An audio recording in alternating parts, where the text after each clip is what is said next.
Okay, well, thank you all again for joining. And we've got quite a bit of information in this presentation.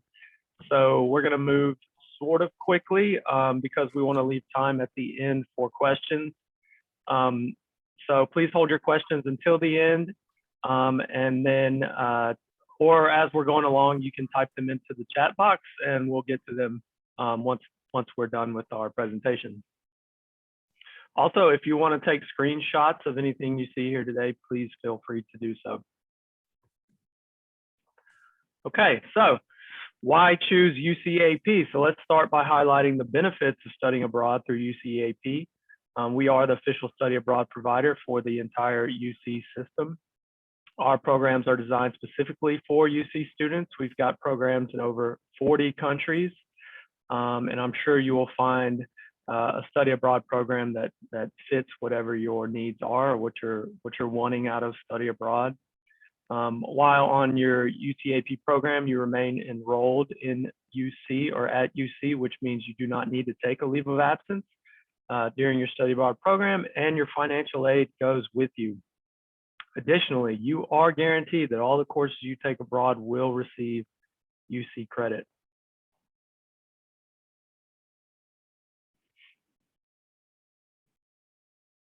So perhaps one of the first questions that will come to your mind and to your parents' mind, possibly when thinking about whether you can or should study abroad, is the question, can I afford to study abroad? In these times, we are all very aware of the increasing cost of college education. Too often, we just put our heads down and try to power through to the graduation finish line without really exploring any other options that might be available to us, perhaps maybe out of fear of how much it may cost. So my goal here today is to help you answer this question, can I afford to study abroad? Yes, you can. The short answer to this question is yes, resounding. You can afford to study abroad.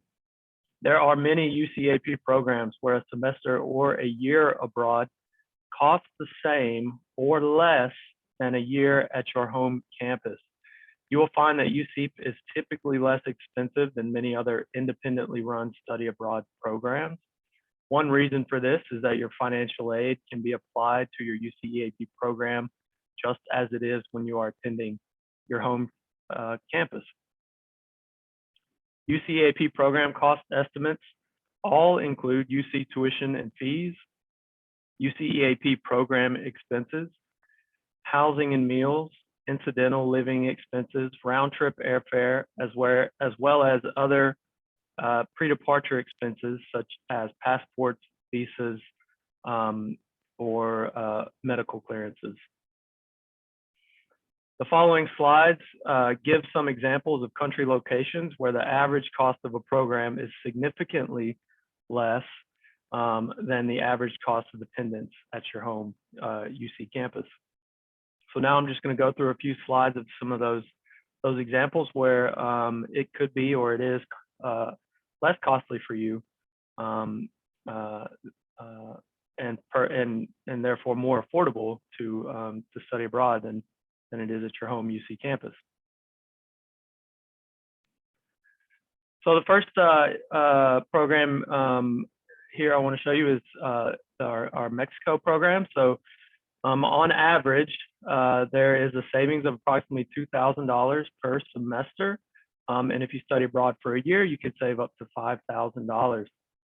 There are both summer and regular term programs in Mexico. We have programs in Mexico City, as well as a global health summer program in Oaxaca. In the Netherlands, you can save, you can possibly see an average savings of $2,400 if you study on our year-long programs.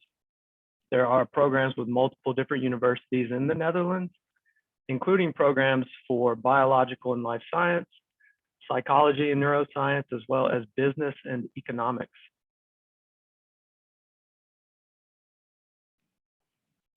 So in China, you could see an average savings of $1,700 per semester, or $4,600 if you attend a year-long program. In China, there are programs in both Beijing and Shanghai.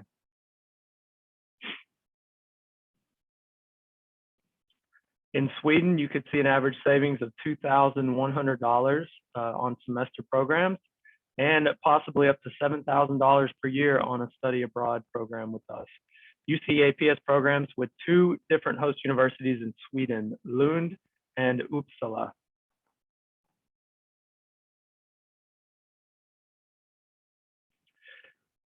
And then the last example I'll show you guys today is in Thailand, where you could have an average savings of $3,000 per semester and up to $8,000 on a Thailand year abroad program.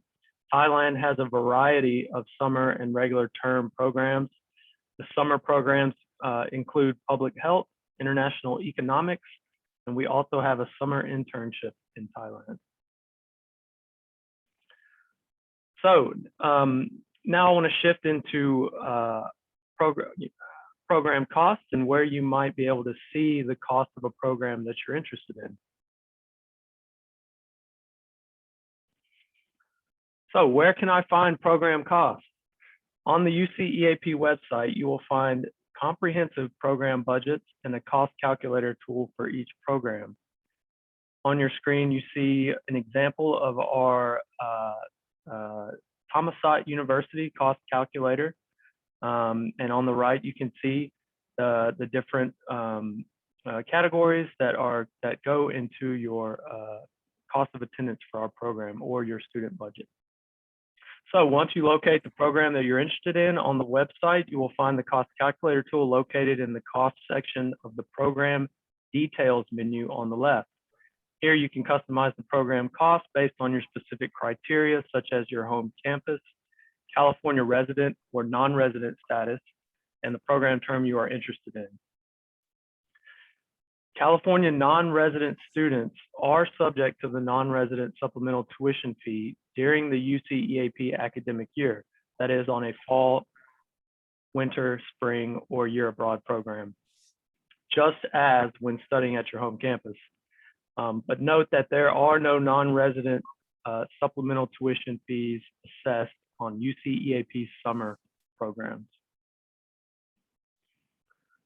Okay, so now I want to pass it off to Kayan, who will give you a general overview on how financial aid works at UCEAP.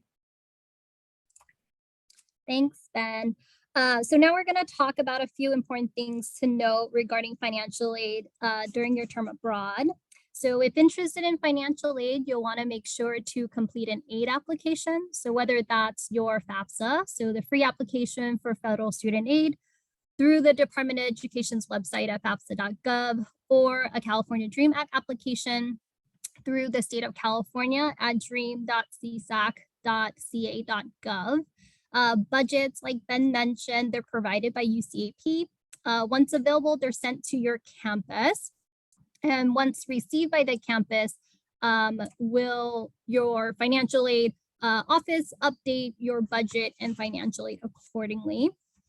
If you're eligible for Pell Grant and Cal Grant, you'll remain eligible while on UCEAP. We strongly encourage all students, regardless, to search for outside scholarships to help towards your study abroad program. UCEAP has their own scholarship opportunities, and you can find more through their website listed there. So when planning for your trip abroad, there are certain pre-departure expenses that you must initially pay out of pocket. So planning really is crucial.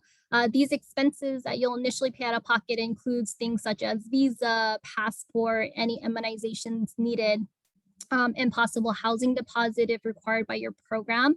Once packaged for financial aid, you can expect to be reimbursed for these pre-departure expenses.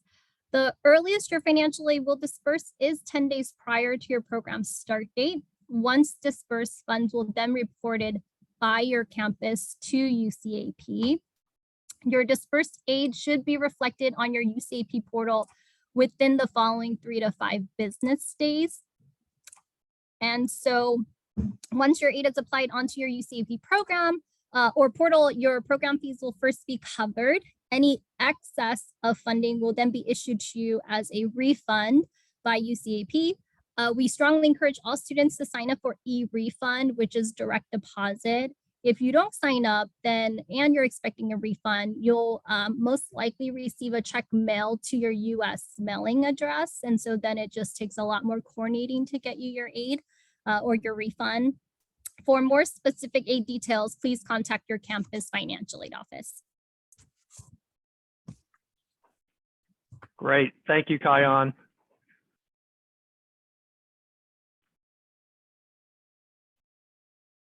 So just to summarize a little bit about what we went over today, these are the things you should take away from this session. So UCEAP can be comparable in cost to studying at your home campus, and some program options are less expensive.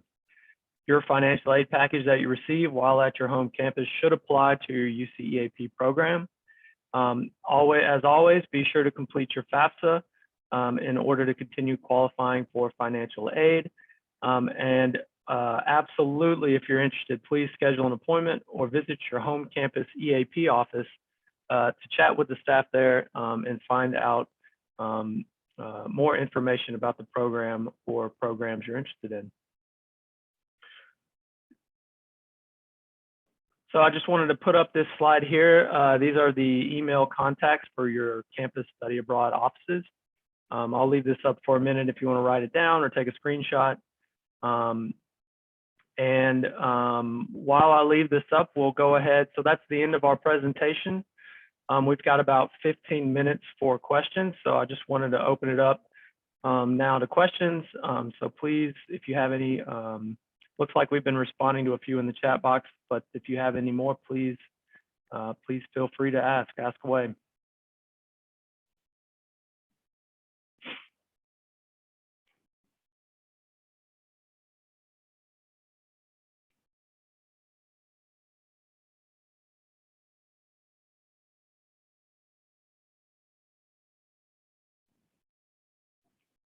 All right, so it looks like we've got one question here. What if we are accepted to a program abroad, but we are not able to secure sufficient funding? I plan to apply for scholarships, but I'm scared I might not be awarded one. So if I guess to answer that question, if you're currently receiving financial aid now through your campus financial aid office, your aid should transfer or travel with you for your study abroad program.